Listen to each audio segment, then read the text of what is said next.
Salam sejahtera Malaysia, denyut nadi suara rakyat bergema di channel ini. Jangan lupa tekan butang subscribe, like dan share. Malaysia kita punya, cintai Malaysiaku, kita jaga kita.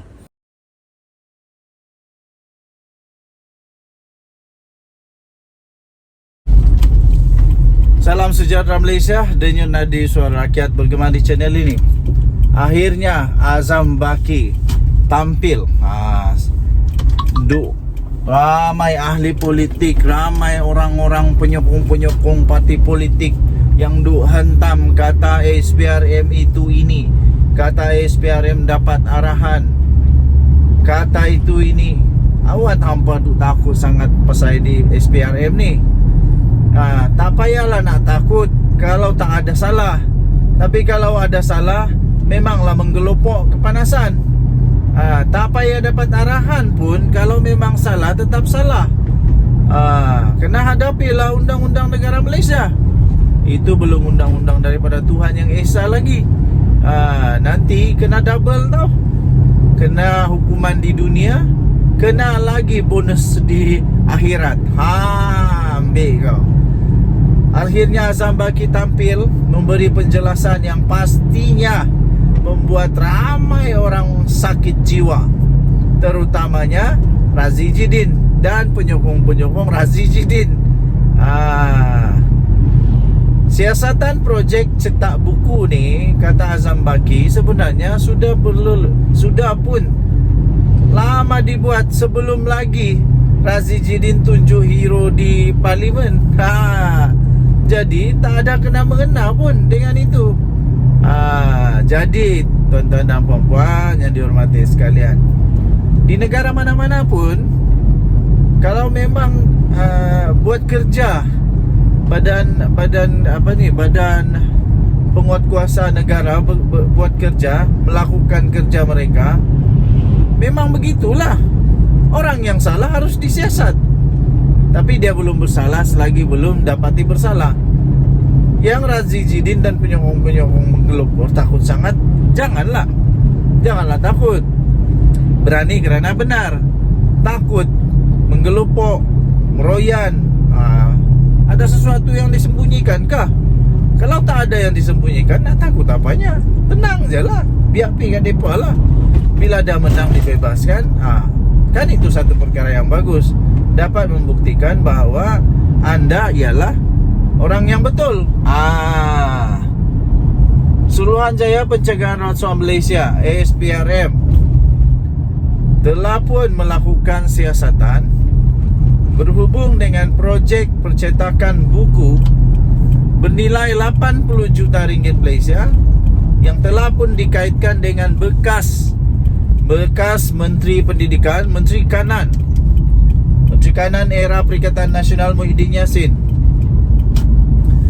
iaitu Datuk Dr. Razi Jidin, kira-kira sebulan lalu. Jadi sudah lama sebenarnya siasatan ini. Jadi siasatan tersebut tidak mempunyai kaitan dengan pertelingkahan di antara ahli Parlimen Putrajaya itu dengan Perdana Menteri Datuk Seri Anwar Ibrahim di Dewan Rakyat pada 9 September lalu. Jadi tuan-tuan dan puan yang dihormati sekalian, tak usah risau, tak usah merayan, tak usah takut. Ini tak ada kaitan pun dengan personal. Tak ada. This is not a personal matter. Nothing personal. Ini hanya kerja. Jadi SPRM tak akan jumpa apa-apa yang salah kalau tak ada salah. Itu kena yakin. Tapi kalau memang ada sesuatu yang disembunyikan, memang ada sesuatu yang salah di sana, macam mana sembunyi pun tetap akan ketahuan juga. Ada peribahasa kata, sepandai-pandai tupai melompat, akhirnya jatuh ke tanah juga. Macam mana nak simpan sekalipun, akhirnya kedapatan juga.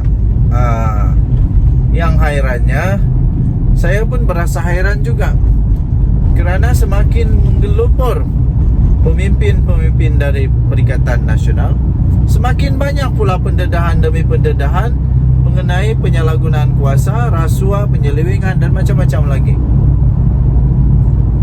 Adakah selepas ini akan ada lagi muncul pendedahan baru berkenaan dengan penyelewengan, penyalahgunaan kuasa dan rasuah di kalangan pemimpin Perikatan Nasional? Harap-harap tak adalah. Saya yakin tak adalah kan? Saya yakin tak adalah. Tapi kita berharap supaya betul-betul tak adalah. Kesian juga pemimpin Perikatan Nasional yang lain yang tak ada buat apa-apa salah, yang bersih. Kalau kerana nila setitik rosak susu sebelah. Denyut nadi suara rakyat bergema di channel ini. Kita sama-sama yakin di dalam perundangan negara Malaysia, penguatkuasaan di negara Malaysia adalah antara yang terbaik di dunia. Saya yakin yang itu. Jadi apapun keputusan, saya yakin itu kerana ada fakta. Dan jumpa lagi. Bye. Salam sejahtera Malaysia. Denyut nadi suara rakyat bergema di channel ini. Tuan-tuan dan puan-puan yang dihormati sekalian, Seri Paduka Baginda yang di Pertuan Agong telah mengeluarkan satu titah yang saya sebagai rakyat Mahrin sangat setuju dengan perkara ini. Jika anda setuju, anda boleh nyatakan kesetujuan anda dengan komen "Daulat Tuanku, kami setuju." Daulat Tuanku, kami setuju.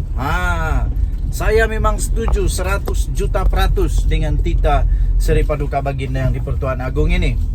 Pastinya ada orang terasa pedasnya, manisnya, terasa sakitnya aku di sini kerana terasa bila orang itu adalah pemfitnah.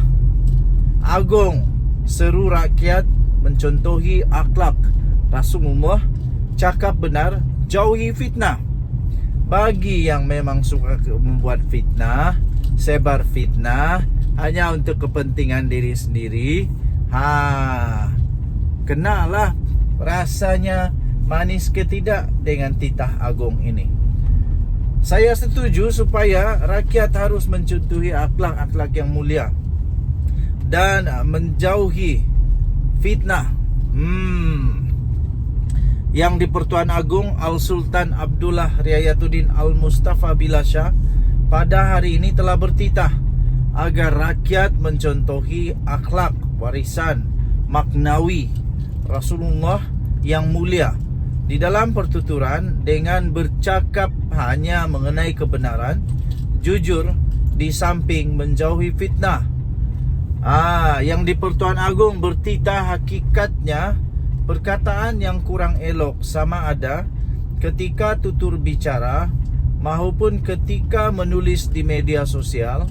Kata-kata berbentuk cacian, nista dan dusta serta fitnah hanya akan menggugat kestabilan dan keharmonian negara tercinta. Baginda bertitah, marilah kita mengambil ikhtibar daripada kejatuhan serta keruntuhan tamadun dan kuasa besar dunia akibat daripada budaya fitnah yang mendominasi dan membara dalam kehidupan bangsanya. Titah Seri Paduka Baginda itu dikeluarkan, Baginda bertitah sempena sambutan Maulidur Rasul peringkat kebangsaan 1445 Hijriah 2023 Masihi di Pusat Konvensyen Antarabangsa Putrajaya PICC di Putrajaya pada hari ini. Seri Paduka bertitah selepas kewafatan junjungan besar Nabi Muhammad SAW, fenomena fitnah telah membawa kepada peristiwa yang amat-amat tragis dalam sejarah Islam menerusi pembunuhan Khalifah ketiga Saidina Utsman Affan.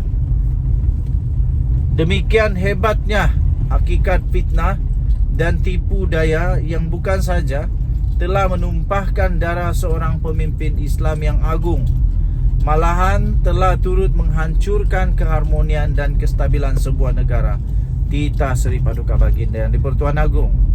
Pemimpin-pemimpin politik, tak kiralah daripada kerajaan apatah lagi pembangkang, hentikan sifat memfitnah.